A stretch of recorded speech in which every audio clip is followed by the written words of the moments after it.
வலிமையானால் என்னங்க அப்படின்னா, லாபம் உயரும், பன்மடங்காக உயரும்.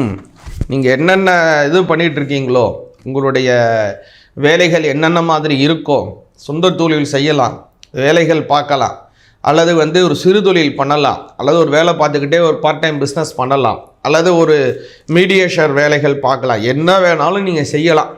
என்ன செய்தாலும் உங்களுடைய நோக்குதல் என்னவாக இருக்கும்? லாபத்தை நோக்கியதாகத்தான் இருக்கும். யதார்த்தம் தானே. உத்தியோகம் புருஷ லட்சணம். அருள் இல்லாருக்கு அவ்வுலகு இல்லை, பொருள் இல்லாருக்கு இவ்வுலகு இல்லை. பொருள் சம்பாதிப்பது மிக மிக அன்றாட தேவையாக எல்லாருக்கும் இருக்குது. அப்போ பொருள் மட்டுமே வாழ்க்கையா அப்படின்னா அதுவும் இல்லை. பொருளை வைத்து நாம் இன்பத்தை தேடிக்கொண்டிருக்கிறோம், சந்தோஷத்தை தேடிக்கொண்டிருக்கிறோம், சுகத்தை தேடிக்கொண்டிருக்கிறோம், மன அமைதியை தேடிக்கொண்டிருக்கிறோம். அப்படிங்கிறது தான் எல்லாருக்கும் தெரிஞ்ச ஒரு விஷயம். அப்போது என்ன நீங்கள் அதில் கவனிக்கணும் அப்படின்னா,